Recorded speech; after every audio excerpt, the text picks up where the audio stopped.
이제 예수께서 십자가를 짊어지시고 해골이라고 하는 골고다에 이르고자 가셨고, 거기서 탈바꿈 되어져야 되는 좌편과 우편의 삶, 그 삶도 결합하여 좌우편에 있었어요. 그러나 예수께서는 중앙에 못 박혔다 말씀하셨죠. 오늘 유대인 삶의 왕으로 오신 주님을 오늘 나는 영접하는가? 나는 어떤 유대인의 삶을 살고 있는가? 표면 아니면 이면? 오늘 나는 이면적 유대인으로서 그리스도 예수가 나의 삶의 왕으로서 영접되어질 수 있는 귀한 한 날이 되기를 부탁을 드립니다.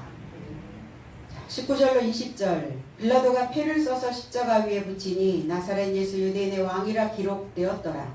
예수의 못 박히신 곳이 성에서 가까운 고로 많은 유대인이 이 패를 읽는데 히브리와 로마와 헬라 말로 기록되었더라 그랬어요. 빌라도가 이제 간판을 만듭니다. 간판, 패를 만들었는데 패가 간판이죠. 그래서 십자가에 연결해서 배치하니 유대인의 삶의 왕으로 오신 나사렛 예수가 기록된 것이더라. 많은 유대인의 삶이 이 간판을 읽으니 예수께서 못 박히신 곳이 성에서 가까웠기 때문이더라. 히브리어와 로마어와 헬라어로 기록된 것이더라 그랬어요. 그러면 그 십자가 위에 붙어 있는 그 간판에 세 나라의 언어가 쓰여져 있어야 되는데 안 그렇죠. 하나의 언어밖에는 없죠.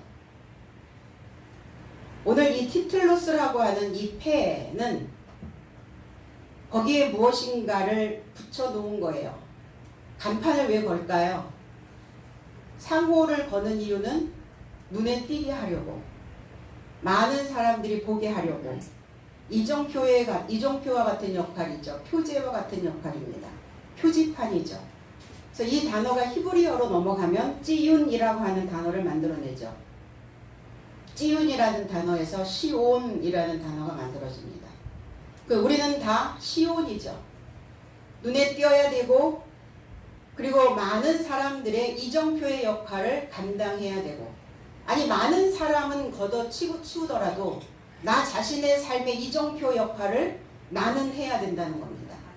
어디로 가야 할지 방향을 잃어버렸을 때 그 이정표를 통해서 붙여진 어떤 그 간판을 통해서 우리는 그 길을 진행하게 된다는 겁니다.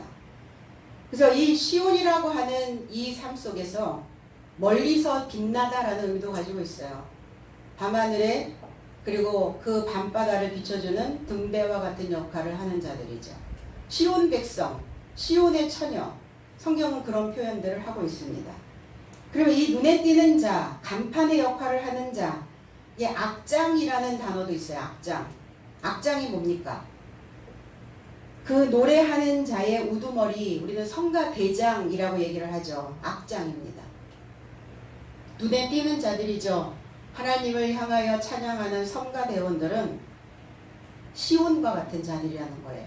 간판과 같은 자들이라는 겁니다. 그럼 과연 내 삶에 나는 어떠한 간판을 붙이고 살아가고 있는가? 사람들은 이렇게 얘기합니다. 우리는 얼굴이 간판이야, 이렇게 표현해요. 얼굴이 간판입니까? 아니면 내가 가지고 있는 권력이? 아니면 내가 가지고 있는 물질이? 어쨌든 사람들은 다 간판 달기를 좋아해요. 에레미야 선지자는 31장 21절로 22절에 처녀 이스라엘아, 너의 이정표를 세우며 그랬어요. 너의 간판을 세우며 너의 편말을 만들고 큰 길, 곧 내가 전에 가던 길을 마음에 두라. 돌아오라, 내 성읍들로 돌아오라. 반역한 딸아, 내가 어느 때까지 방황하겠느냐. 여호와가 새 일을 세상에 창조하였나니 곧 여자가 남자를 둘러싸리라 그랬어요. 처녀 어느 누굽니까? 순수성을 가지고 있는 자를, 순결한 자를 처녀라고 말합니다. 그러면 처녀는 처녀라고 하는 것을 표시할 수 있는 표를 가지고 있어야 된다는 거예요. 그 표는 순수함입니다. 순결함이에요. 깨끗함입니다. 주님은 이 순수한 자를 하나님의 신부로 삼아주셨다는 거죠. 처녀 이스라엘, 순수함을 가지고 있는, 더럽혀지지 아니하는, 그리고 순수한 처녀의 표를 가지고 있는 이스라엘아 그랬어요. 이스라엘, 하나님이 우세하시다라는 의미예요. 하나님께서 자유롭게 하다라는 의미를 가지고 있습니다. 그러면 자유로움을 갖지 못한 자는 순수함을 잃어버렸다는 거예요. 이미 자기의 사상에 물들어져 있다는 겁니다. 더럽혀져 있는 자라는 거예요. 그래서 그 이정표, 그 찌윤이라고 하는 그 이정표를 세우며 그랬어요. 이정표를 세웠다라는 것은 그 순수한 하나님의 그 자유롭게 하시는 그 영혼으로 내 삶이 자리 잡아야 된다는 거예요. 우리 마음 안에 자리 잡혀 있는 것이 무엇이냐는 겁니다. 그리고 너의 푯말을 만들고 그랬어요. 푯말. 이 타무르트라고 하는 단어. 똑바로 세우다라는 의미를 가지고 있어요. 그러면 이 이정표와 이 푯말은 어떠해야 되는가? 똑바로 세워져야 됩니다. 바르게 세워져야 됩니다. 이 단어가 종려나무라는 단어를 만들어내고 이 종려나무라는 단어 속에서 다말이라는 단어를 만듭니다. 타무르트, 다말. 다말은 어떤 자입니까? 씨를 보존한 자, 씨를 유지한 자, 씨를 퍼뜨린 자. 그래서 그 씨로 인하여 다시 그 계보가 이어지게 만든 자. 그러니까 우리의 신앙이 똑바로 세워지지 않으면 우리의 믿음은 내 삶을 바르게 세워놓지 못한다는 겁니다. 하나님의 씨를, 하나님의 계보를 이어가지 못하게 만들어 놓는다는 겁니다. 그래서 그 만들어 놓은 그 푯말에 이름을 붙이고 그랬어요. 그 푯말을 만들고 내가 전에 갔던 길이 어떤 길입니까? 할라크라고 하는 단어예요. 하나님을 향하여 걸어왔던, 믿음을 향하여 걸어왔던, 우리의 신앙을 향하여 걸어왔던, 우리는 하나님을 맛보며 하나님을 경험하며 하나님과 우리는 동행하며 여기까지 걸어왔습니다. 하나님의 능력을, 하나님의 우세함을, 하나님께서 나에게 자유함을 주셨기에 우리는 오늘날 존재할 수 있었던 겁니다. 하나님을 경험하지 못했다고 우리는 말할 수 없는 것이죠. 내가 힘들고 지쳐 있을 때, 내가 갈 길을 그리고 내가 방향을 잃어버렸을 때 하나님이 나에게 이정표의 역할을 해주셨고 하나님이 나의 마음을 세워주셨기에 우리는 지금까지 보존되어질 수 있었던 겁니다.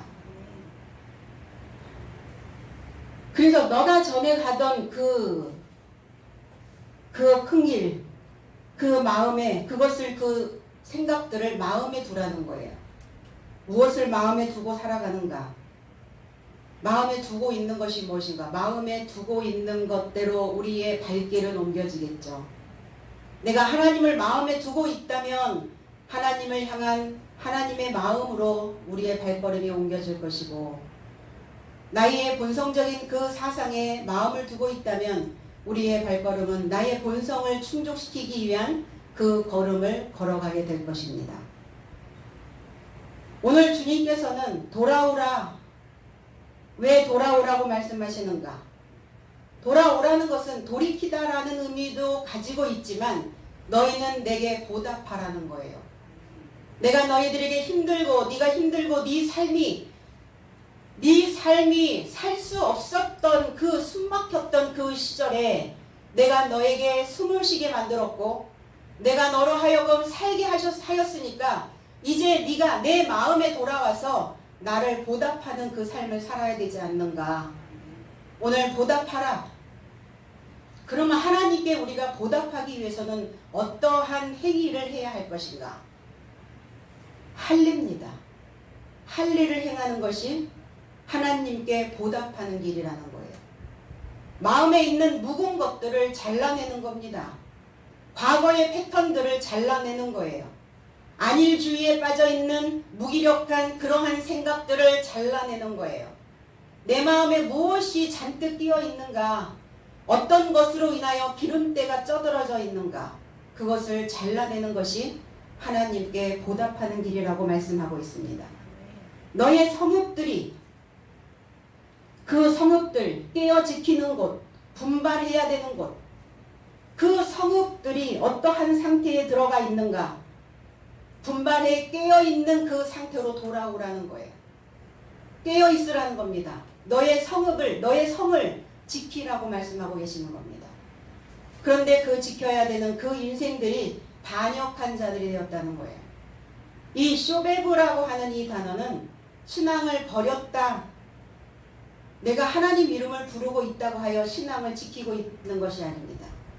신앙을 지킨다는 것은 하나님께 보답하는 삶이에요. 내 마음에 모은 것들을 끊임없이 찌꺼기들을 제거하며 가는 것입니다. 근데 반역이라는 게 뭡니까? 거꾸로 가는 거죠. 거꾸로.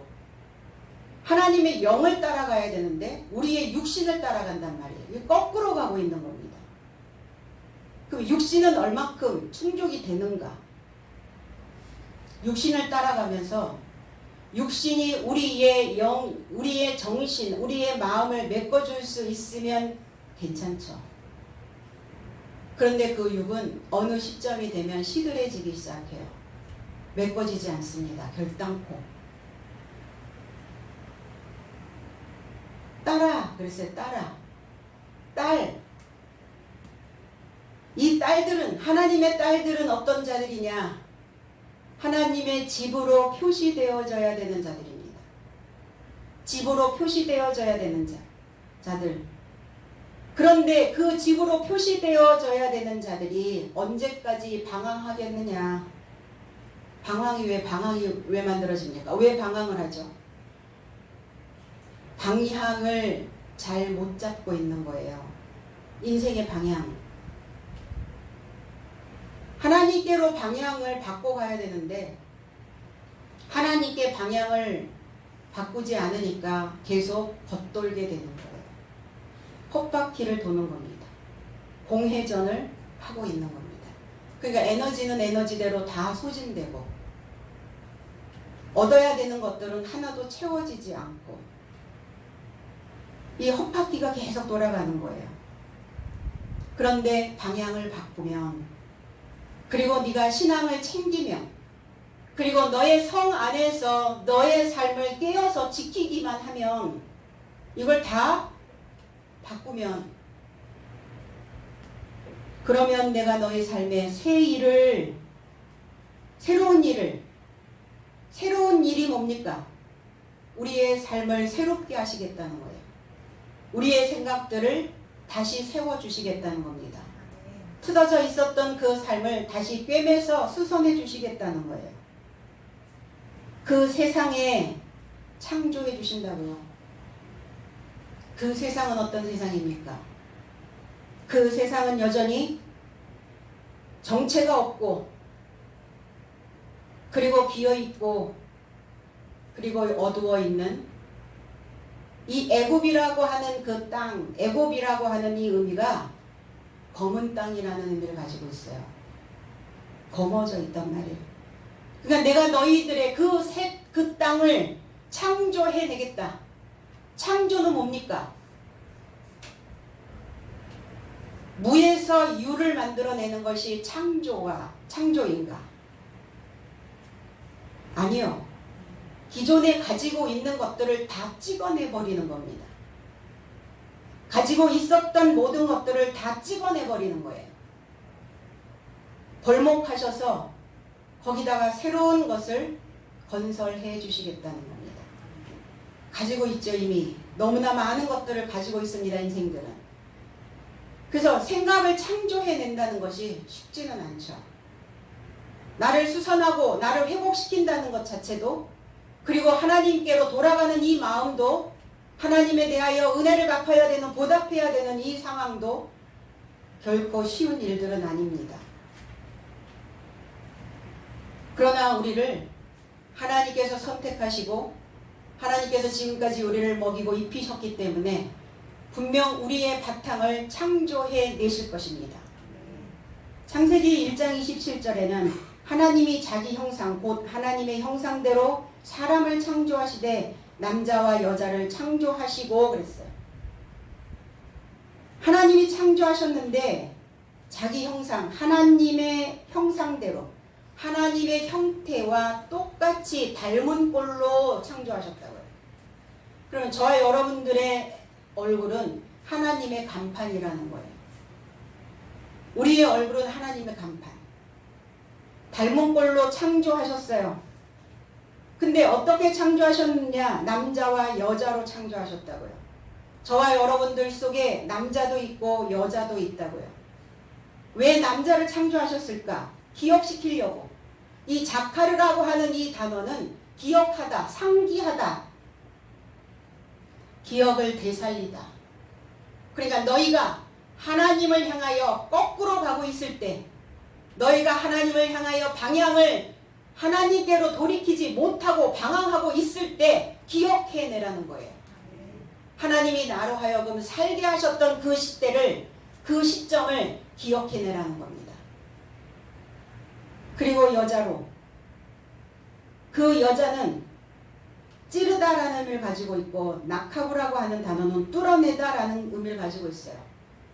그러면 뚫고 그리고 찌르고 뭐 하시는 거예요? 표시해 놓는 거예요. 표시.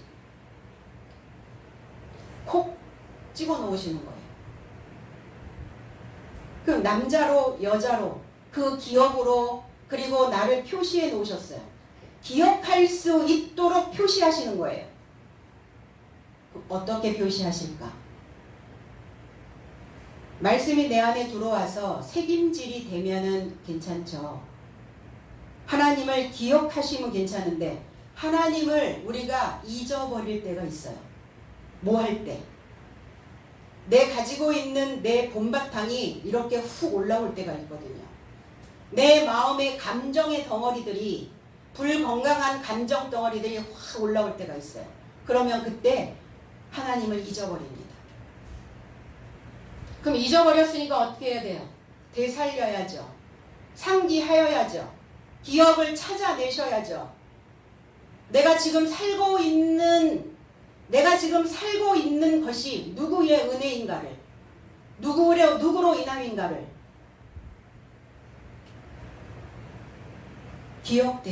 기억되어야 우리는 다시 그 삶으로 하나님의 삶으로 돌아갈 수 있다는 겁니다. 그래서 그 기억된 것을 표시하시기 위해서 만들어 놓으셨고, 남자와 여자로 우리를 창조해 놓으셨고, 그런데 남자와 여자를 만들어 놓으셔서 그 여자로 하여금 여자가 그 남자를 둘러싸리라 이랬거든요. 여자가 남자를 둘러쌌다는 것은 뭐냐면 그 여자가 남자의 삶을 이끌어 가셔야 돼요. 내 안에 기억되고 있는 것이 무엇이냐? 내 안에 기억되어져 있는 것. 그 기억되어져 있는 것을 이끌고 가셔야 된다고요. 그럼 내 안에 기억되어져 있는 것은 하나님이시죠. 그 하나님의 기억을 이끌어갈 수 있는 것은 여자라는 겁니다. 여자의 속성, 하나님의 말씀으로 표시되어져 있는 자, 하나님의 순수성, 하나님의 순결성을 지키고 있는 그 마음이 하나님을 기억하고 있는 그 생각들을 끌어가고 운반해가고 이끌어가고 있을 수 있다는 겁니다.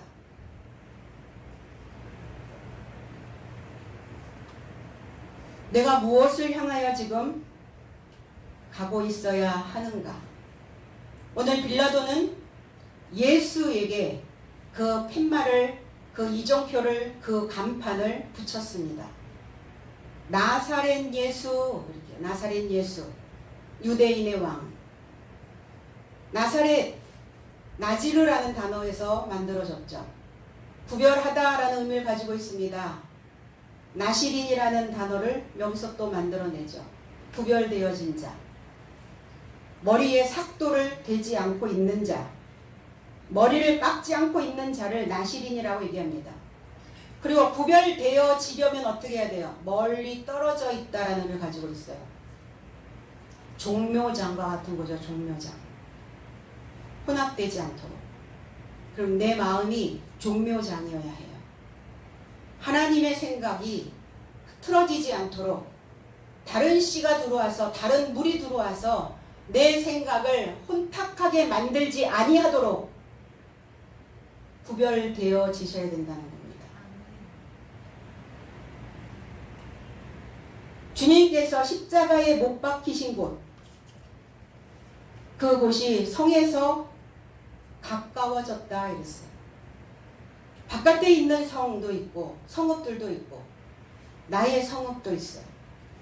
이제 나의 성에 가까이 오고 계시는 거죠. 십자가를 짊어져야 되는 시간들이 우리에게도 다가오고 있다는 겁니다. 많은 유대인의 삶이 이 간판을 읽었다 그랬어요. 단순하게 그냥 읽어내린 게 아니라는 거예요. 그 글귀를 유대인의 왕이라고 읽어낸 것이 아니라 다시 알아차려야 된다는 거예요. 다시 알게 되어졌다는 거예요. 그리스도 예수가 유대인의 왕이라는 것을 다시 알아야 된다는 거예요. 다시 알으시라는 겁니다. 그런데 이 간판에 이름이 3개네요. 히브리어 말로, 또 로마 말로, 헬라어로. 왜 이렇게 세 언어로 썼을까? 그냥 썼을까요? 의미가 있겠죠. 왜 이 세 언어로 썼을까? 히브리어, 헤브라이스티라는 단어죠. 히브리어는 지금 표면적으로 믿고 있는 유대인의 삶에게 다시 알으라는 거예요. 읽었다가 아니라 이 간판을 읽었다라고 하는 아나키노스코라고 하는 단어 속에서 다시 알으라는 거예요. 히브리어를 읽으면서 너희들이 구약에서 구정되어졌던 메시아가 오신다는 그 메시지를 다시 알으라는 겁니다. 유대인의 삶에게 히브리어는 필요했던 거죠. 그럼 로마어는 왜 로마어로 또 기록을 해놨을까? 이 로마라고 하는 이 단어는 강하다라는 의미를 가지고 있어요. 강하다, 로마. 강하다, 강하게 하다 이런 의미를 가지고 있거든요. 로마인들에게, 로마에 있는 사람들에게. 그러면 로마에 있는 가이사만이 왕이라는 그 의미예요. 유대인의 왕. 근데 그걸 헬라어로 썼단 말이에요. 이 나라의 왕은 로마에 있는 가이사 외에는 없다. 그것을 또 다시 알게 하려고 로마어로 또 기록이 되어졌고, 헬라어는 지혜가 있다고 하는 이방인에게. 그래서 각각의 이 언어들이 말하는 다 의미들이 다르게 부여되어져 있다는 겁니다. 사도행전 26장 14절에 우리가 다 땅에 엎드러짐에 내가 소리를 들으니 히브리 말로 이르되 사울아 사울아 내가 어찌하여 나를 박해하느냐 가시채를 뒷발질하기가 내게 고생이니라 그랬어요. 나의 삶의 모두가 땅에 엎드려져 있을 때 히브리어로 말합니다. 왜 히브리어로 들렸을까요? 사울의 귀 속에 히브리적 사상이 지금 빠져 있는 거예요. 사울이라는 단어는, 사울이라는 이름은 히브리 이름입니다. 히브리 이름.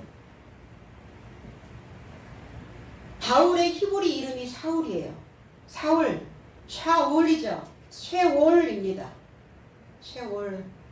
지하의 은신처죠. 지옥입니다. 구덩입니다. 무덤입니다. 이 사울이라는 이름은. 그런데 이 사울이라고 하는 이 샤엘이라고 하는 이 단어는 문의하다, 상의하다, 의논하다라는 의미를 가지고 있어요. 그러면 이 음부에서, 이 지옥에서, 이 무덤에서, 이 구덩이에서 나오려면 어떻게 하셔야 돼요? 의논하셔야 된다고요. 문의하셔야 된다고요. 상의하셔야 된다고요.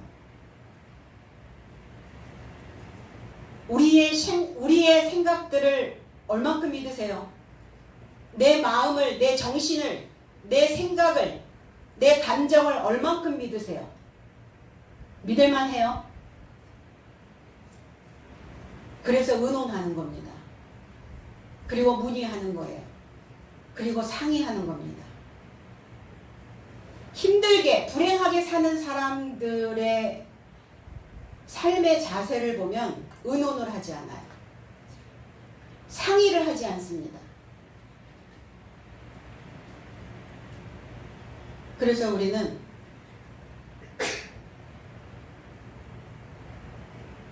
하나님께 얼만큼 내 삶에 대하여 진지하게 의논하고 있는지를 비춰볼 수 있어야 되는 거죠.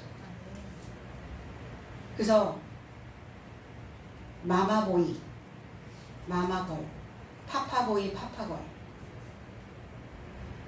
의논하라는 거예요. 다 나쁘진 않죠. 상의하라는 겁니다.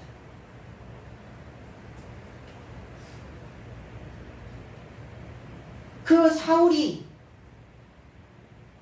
이제 박해를 합니다. 네가 어찌하여 나를 박해하느냐. 디오코라는 단어. 네가 어찌하여 나를 추적하고 오고 있느냐. 추적. 핍박의 의미가 아니에요. 추적하고 오고 있다. 계속 뭐가 추적하고 있다고요. 그런데 사울이 가시채를 뒷발질했다고요.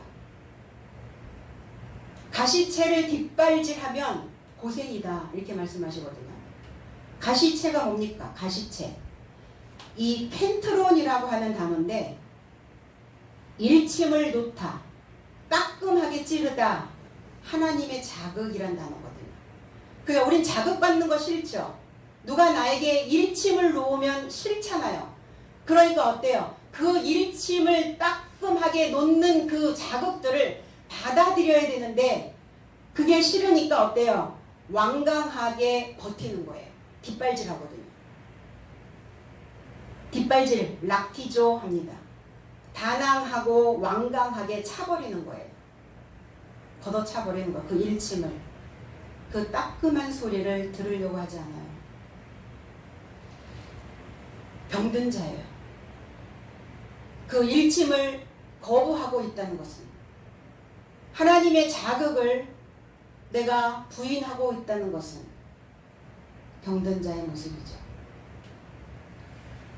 그러니까 그렇게 되어지면 그게 너에게는 고생이야. 고생. 혹독하단 말이에요. 하나님이 우리에게 주시는 자극을 내가 받아들이지 않으면 내 마음에서 일어나는 그 고생이란 이루 말할 수 없이 혹독해요. 그 일침을 누군가 나의 삶에게 자극을 주면 자극을 왜 줍니까? 자극을 왜 줘요? 무감각해져 있는, 무기력해져 있는, 감각이 없는 이러한 세포들을 살려내는 거거든요. 일침은. 그런데 그것을 걷어차버리면, 완강하게 버티고 발로 차버리면 그때부터 고생이에요.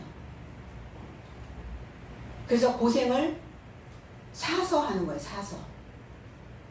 주어진 고생도 힘든데 고생을 뭐하러 사서 합니까? 그거 얼른 팔아버리셔야지. 그래서 혹독한 마음이 만들어져요. 고생하는 마음. 그 고생스러운 마음이 뭐냐면 마음이 굳어져 버려요. 마음이 완악해져 버립니다. 하나님께 그 마음이 냉담해져요. 냉랭해져 버려요. 열의가 없어져요. 열정이 없습니다. 겨우 숨만 헐떡거리고 살 뿐이에요.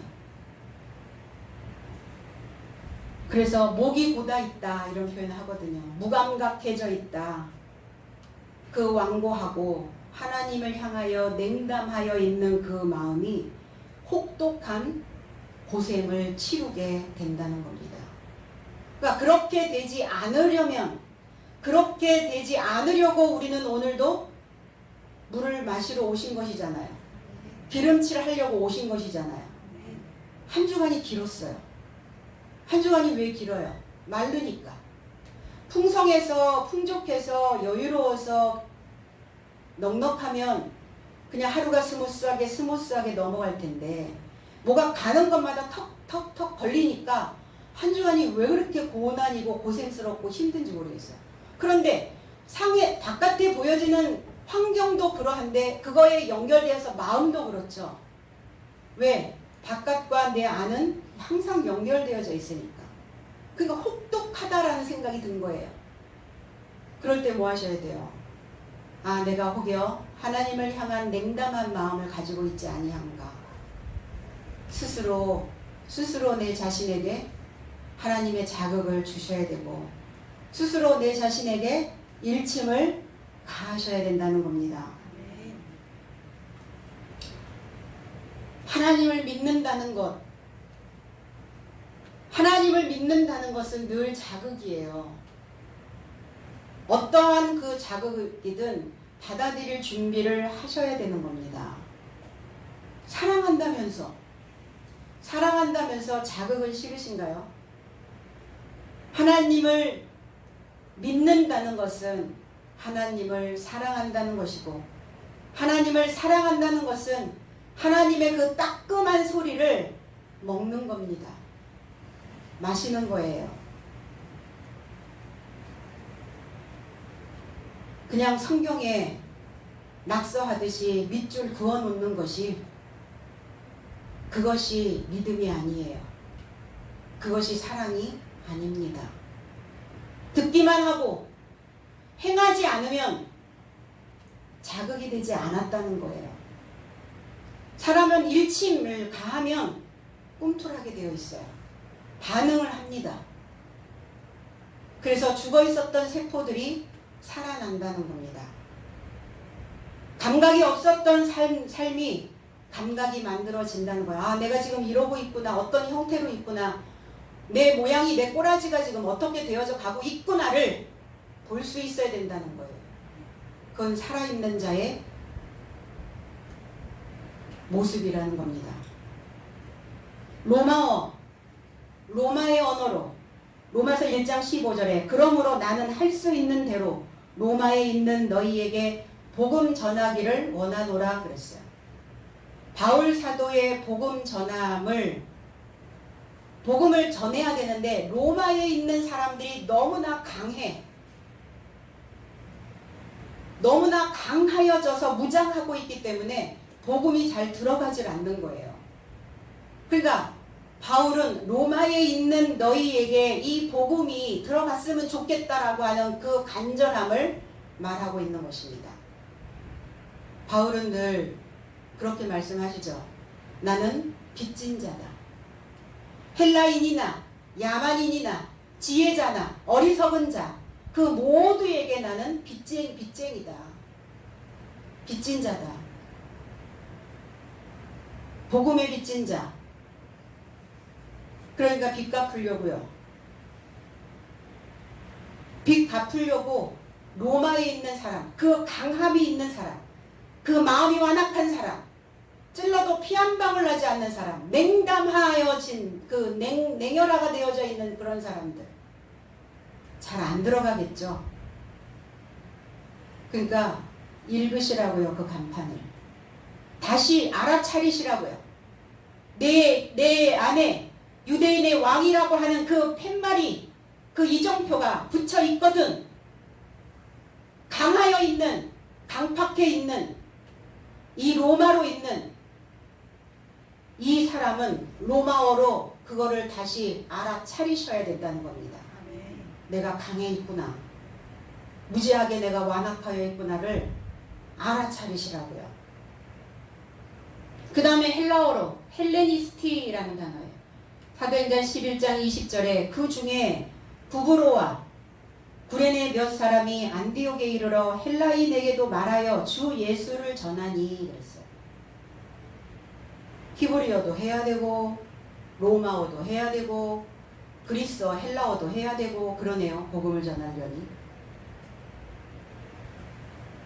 헬라인에게. 근데 구브로와 구레네 이랬어요. 구브로라고 하는 이름에는 구리라는 뜻이에요. 구리. 이 구브로에 있는 사람들이 구리 같은 사람, 자기 경험을 믿는 사람, 많은 지식을 가지고 있는 사람, 가르치는 사람. 그래서 그 가르침으로 자기 자신을 꾸미고 있는 자, 아름답다고 말하고 있는 자, 이 사람들이 구브로에 있는 사람들입니다. 그래서 이 구브로에서 사울이 이곳에서 바울이라는 이름으로 계명을 하게 돼요. 이 구브로라는 단어에서. 구브로에서. 구레네라는 의미는 담이에요. 담. 구레네에서 온 시몬, 구레네 사람. 예수의 십자가를 짊어진 사람입니다. 구레네, 담이라는 뜻인데, 담은 담이 막혔다 이런 의미가 아니라 기댈 수 있는 것. 힘들면 어떻게 해요? 가다가 담에 기대죠. 그래서 이 어깨가 담과 같은, 이 담을 좀 빌려주시면 좀 기댈 수 있는 그런 구레네. 그래서 주님이 기대신 거예요. 그 담에 기대신 겁니다. 십자가를 시몬 구레네에서 온 사람이 짊어져 준 거예요. 필요합니다. 지도자들도 담이 필요해요. 여러분들이 그 지도자의 구레네가 돼 주셔야만 됩니다. 기대고 싶을 때 있어요. 기대고 의지하고 싶을 때 있습니다. 기꺼이 성도들도, 기꺼이 지도자들도 기댈 수 있는 담이 돼 주셔야 됩니다. 구브로와 구레네 몇 장정의 삶이 있었는데 그 삶이 안디옥에 들어왔다고요. 안디옥에 있는 헬라인들에게, 안디옥이라고 하는 의미는 전사라는 단어예요. 병기라는 단어예요. 그러니까 안디옥이라고 하는 의미는 항상 무엇인가 논쟁거리를 만들어내는 사람, 다툼이 있는 것, 쉼을 얻지 못하는 것, 내 안에서 항상 무엇인가 바글거리는 거예요. 전투하고 있는 거예요. 이 안디옥이에요. 그래서 헬라 삶을 향하여 복음을 전하더라 그랬어요.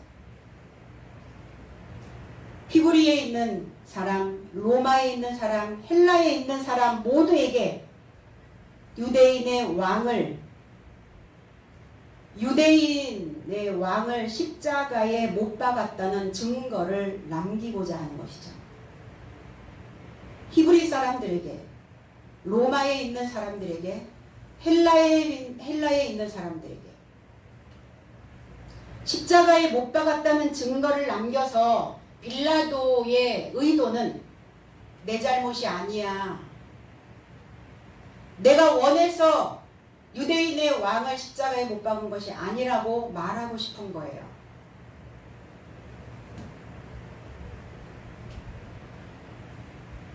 표면적 유대인들, 대제사장들, 그들의 신앙이 병들어 버렸다는 거예요. 빌라도 신앙인이죠. 병들어 버렸다는 거예요. 유대인들과 대제사장, 신앙인이죠. 그런데 병들어 버려 있는 신앙인들의 모습이라는 거예요. 이 모습이. 우리 안에 빌라도가 있죠. 우리 안에 표면적으로 믿고 있는 유대인의 삶이, 대제사장의 삶이 있습니다. 병들어 있는 자는 편리함만을 추구해요. 짐을 짊어지려고 하지 않아요. 부담되는 일들은 버립니다. 이렇게 빌라도처럼. 그리고 누구에게도, 빌라도는 어떤 사람에게도, 히브리 사람에게도, 로마 사람에게도, 헬라 사람에게도 그 언짢은 소리를 듣지 않으려고, 어떤 소리도 듣지 않으려고 이렇게 3개 국어로 유대인의 왕이라고 간판을 붙여놓고 본인 스스로는 신앙에 대하여, 하나님에 대하여 등을 돌려버린 자라는 겁니다. 그러니까 겉과 속이 일치가 돼야 되는데 겉과 속이 다른 거예요. 겉은 그런 척 잘 그 시대에, 그 상황에 맞춰서 내가 잘 행동하고 있는 것처럼 보이나 그 속에는 하나님에 대하여 다 식어 빠진 그 찬밥 한 덩이, 다 꽁꽁 얼어붙어 있는 냉동실에 들어가 있는 그 냉동 음식처럼 먹을 수 없는 그러한 상태가 되어져 버렸다는 겁니다. 21절로 22절, 유대인의 대제사장들이 빌라도에게 이르러 유대인의 왕이라 말고 자칭 유대인의 왕이라 쓰라 하니 빌라도가 대답하되 나의 쓸 것을 썼다 하니라 그랬어요. 그러니까 유대인들과 대제사장들은 빌라도에게 유대인의 왕이라 기록하지 말고 오히려 저 사람이 자칭이라는 자칭, 오히려 저 사람이 유대인의 왕이라고 말하였다라고 기록하라. 그냥 참 그렇게 철저하게 우리가 저 사람을 못 박으려고 한 것이 아니라 저 사람 스스로 신성모독의 죄를 스스로 지었다라는, 그렇게 또 말하고 싶은 거예요, 대제사장은.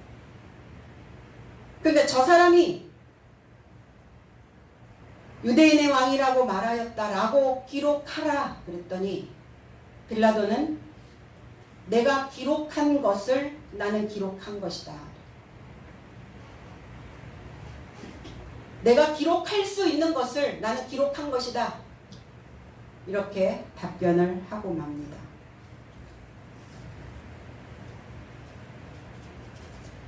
그러니까 빌라도에게 대제사장은 명령을 한 거예요. 명령. 그렇게 해라.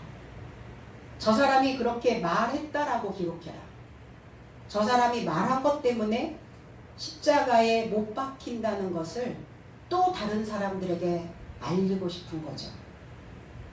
우리의 잘못은 아니야, 또 이렇게 얘기하는 거예요. 내 잘못은 아니야. 유대인과 대제사장이 잘못한 것이고 빌라도인 나는 잘못한 게 없어. 너희들이 잘못한 거야, 너희들이. 그래서 나는 기록한 것을 기록했다. 너희들이 잘못한 것이야, 나 잘못은 아니야. 그렇게 기록한 것을 기록했다라고 표현하고 있는 겁니다. 무엇이 기록되어져 있는가? 어떤 것이 기록되어져 있는가? 계시록 20장 12절에는 또 내가 보니 죽은 자들이 큰 자나 작은 자나 그 보좌 앞에 서 있는데 책들이 펴있고 또 다른 책이 펴졌으니 곧 생명책이라. 죽은 자들이 자기 행위를 따라 책들에 기록된 대로 심판을 받으니 그랬어요. 그리고 15절에는 누구든지 생명책에 기록되지 못한 자는 불못에 던져지리라. 다 기록하고 삽니다. 우리는 이미 태어날 때부터 기록되어져서 태어나요. 엄마의 소리를 들었고 아버지의 소리를 들었고 주변에서 하는 소리들이 다 기록되어져서 태어납니다. 엄마와 아버지가 나를 만드는 그 순간에 어떤 것을 내 안에 기록되었는가, 그걸 유전자라고 이야기를 합니다. 부모에게 기록되어져 있는 것이 자녀의 DNA로 들어간다는 거예요. 우리 안에 이미 기록되어져 있는 그 글을 우리는 하나님을 믿으면서 다시 새롭게 그 기록을 재구성하고 가는 거예요. 잘못된 기록이면 삭제해야 하고, 잘된 기록이라면 그 기록은 남겨야 되고, 오늘 우리는 하나님을 믿고 있는 자들이 어디에 기록되어져야 되는가? 살아있는 책에 기록되어져야 된다고 말씀합니다.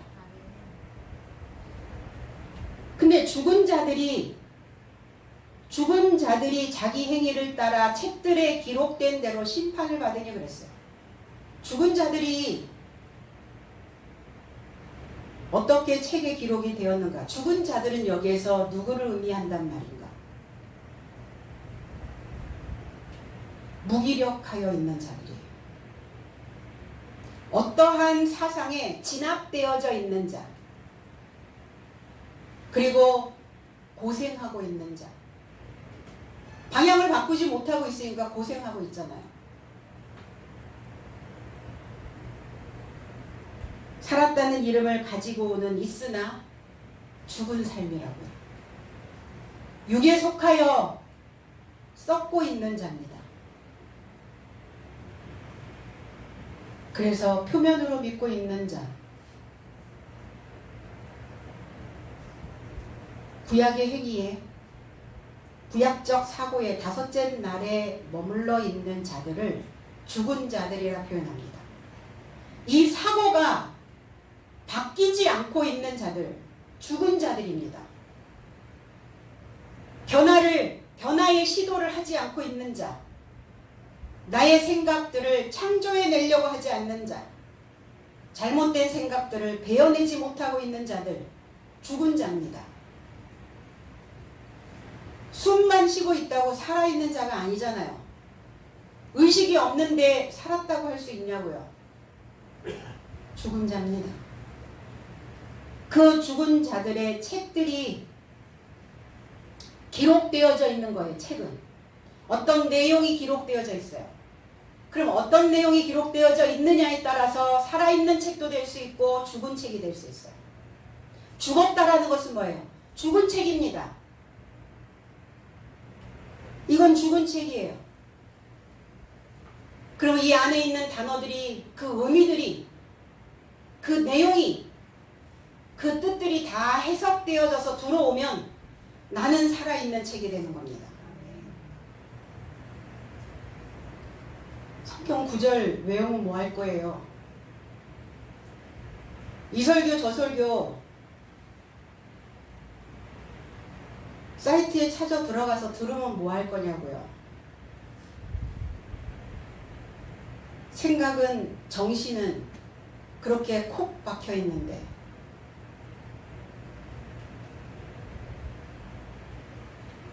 그 비블리온이라고 하는 이 단어는 비블로스라는 단어에서 왔죠. 책이라는 단어. 그 비블로스라고 하는 단어에서 바이블이라는 단어. 성경책. 이 단어는 파피루스라는 단어를 만들어냅니다. 파피루스는 그 식물의 내부 껍질을 이야기하고 있어요. 식물. 그 예전에 종이죠, 종이. 종이가 없었어요. 그래서 식물을 눌러서 그 수분을 다 제거하고 거기에다가 글을 썼어요. 그걸 파피루스라고 얘기를 하거든요. 종이의 재질이 뭡니까? 나무잖아요, 나무. 사람의 재질은 뭘로 만들어졌어요? 나무입니다. 수분이 빠져야, 거품이 빠져야, 물기가 말라야, 그래야 기록이 되어져요. 다섯째 날에서는 그 물이 빠지질 않아요. 잔뜩 물 머금고 넘어온단 말입니다. 눌러서 빼야죠. 말려야죠. 바짝 마르면 그때 이정표가 되는 거예요. 바짝 말라야 해요. 내 생각은 말라야죠. 내 본성, 내 속성, 나를 자꾸 끌어내리는 죽은 생각들, 무기력함, 이런 것들은 말라버려야 돼요. 그래야 하나님의 글이 기록되어지죠. 듣는다고 기록되나요? 듣는다고 기록 안 됩니다. 그럼 기록되게 만들려면, 기록이 되게 하려면 어떻게 하셔야 돼요? 행동하셔야 돼요. 행동하면 기록이 됩니다. 그래서 그 행동하면 그것이 우리의 몸속에 다 기록으로 남겨져요. 그 남겨진 것을, 기록되어진 것을 기억하고 있다가 필요할 때 꺼내서 쓰는 거예요. 경험해 보시지 않았나요? 자전거 어렸을 때 배웠는데 몇십 년 만에 자전거를 다시 타는데 기억하고 있더라고요. 몸이. 세포가 기억하고 있더라고요. 그래서 조금 삐뚤삐뚤 하다가 어느새 금방 두 발로 올라타서 자전거를 타는 모습을 보게 됩니다. 그때 만약에 자전거 배우는 방법을 귀로만 들었다면 어떻게 될까요?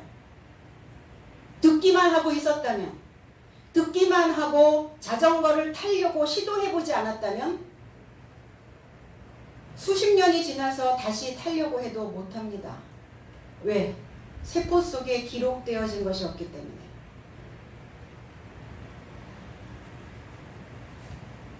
그 책들이 열려있고 유사한 책들도 열려있으니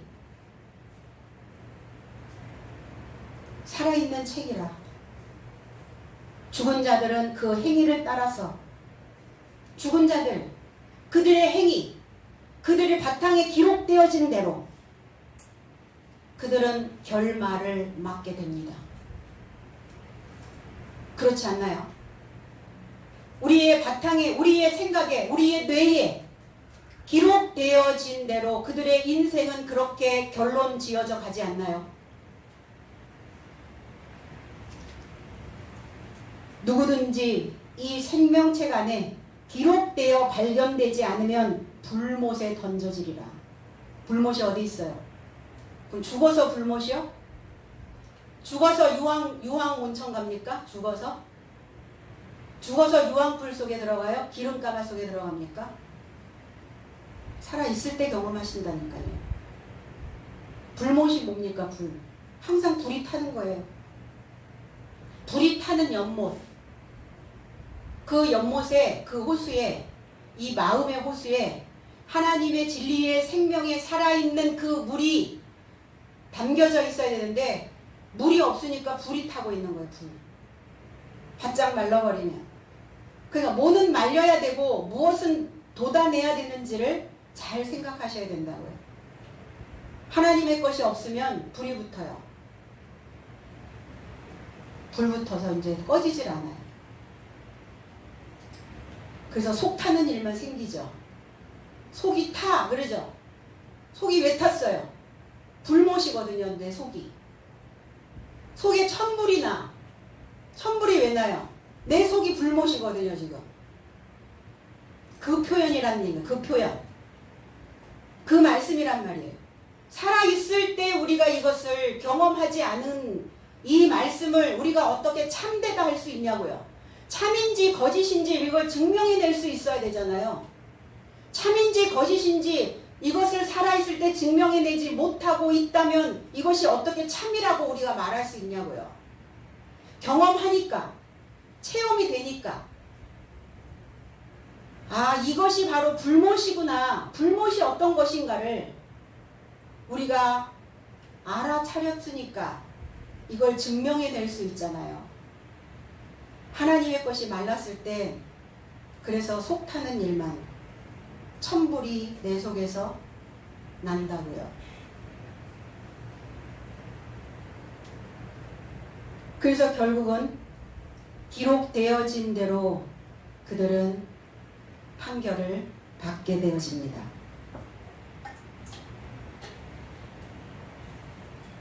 깨어나지 못하면 새로운 세포가 재생이 되지 않으면 죽은 거죠. 그래서 새로운 세포가 재생이 되려면 허물을 벗습니다. 제가 손에 갑자기 진물도 생기지 않았는데 허물이 이렇게 벗겨지기 시작하는 거예요. 허물이 다 벗겨지는 거예요. 열 손가락이. 무슨 피부병이 올랐구나. 큰일 났다. 한 번도 경험해보지 않은 거거든요. 아니 이게 주부습진인가? 막 별 생각을 다 하면서 피부과를 갔지 뭐예요. 그래서 의사한테 여기 손에 다 허물이 벗겨지고 지금 막 그렇습니다. 간지럽냐고 물어보더라고요. 아니 간지럽진 않습니다. 진물이 잡혔냐고. 진물이 잡히지 않았습니다. 근데 어느 날 아침에 일어났더니 조그맣게 구멍이 나더니 허물이 벗겨지기 시작했어요. 하나하나 벗기니까 쭉쭉쭉 허물이 벗겨지는 거예요. 손이 막 거칠거칠 난리가 난 거죠. 주사도 놔주시고 약도 처방해 주세요 막 그랬더니 이렇게 얘기하는 거예요. 의사가. 허물이 벗겨져야 낫습니다. 허물이 낫는다니, 지금 허물이 벗겨지기 시작하면서 병이 났다는 건데 나는. 허물이 벗겨지면 치료가 되고 있다는 거예요. 의사는 또 이렇게 얘기하더라고요. 아니요, 허물이 벗겨져서 왔다고요. 치료 받으려고 왔다고요. 이랬더니 아니 그러니까요, 허물이 벗겨지기 시작한다는 것은 치료가 되고 있다는 겁니다. 그렇게 실갱이를 하다 집에 와서 한참을 생각한 거예요. 아, 그렇구나. 허물이 벗겨져야 치료가 되는구나. 이게 허물이 벗겨지지 않으면 그냥 속에서 뭔가 이상 반응이 또 생겼겠구나. 우리의 신앙의 삶도 내가 죽은 삶에서 살아있는 삶으로 옮겨가려면 허물이 벗겨져야 되겠구나. 그 허물 벗겨지는 그 상황을 보면 지저분하기도 하고 싫기도 하고 마음에서 뭐가 싫은 거예요. 왜 이렇게 흉측한 모습으로 자꾸 내 손이 변하지? 허물이 벗겨지는 그 모습은 흉측한 모습으로 변하기 시작합니다. 예전에 그냥 내가 뽐내고 잘난 척했던 그 지식을 가지고 있는 그러한 모습이 아니라는 거예요. 내가 가지고 있었던 그건 다 벗겨져야 회복이 될 수 있음을 알게 되어진 거죠. 죽은 삶이 내 속에서 계속 기록으로 남겨져 있으면 불못입니다. 행복하지가 않아요. 불행이라고 하는 그 불못에 던져지게 됩니다. 우리는 그렇게 되지 않으려고 우리의 믿음의 자세를 바꾸는 거예요. 삶의 태도를 바꾸는 겁니다. 자세가 중요하죠. 마음의 자세, 신앙의 자세, 믿음의 자세.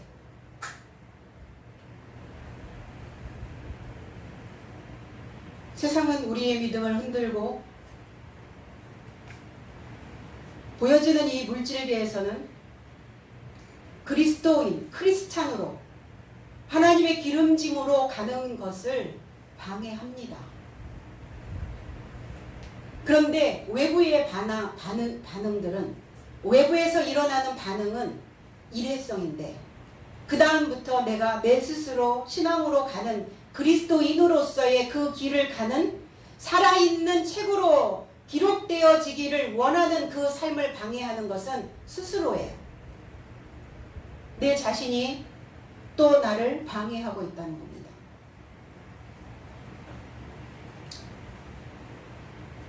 지금 우리는 내 속에 기록되어져 있는, 내 가슴 속에 기록되어져 있는 그 글을 찾아내셔야 합니다.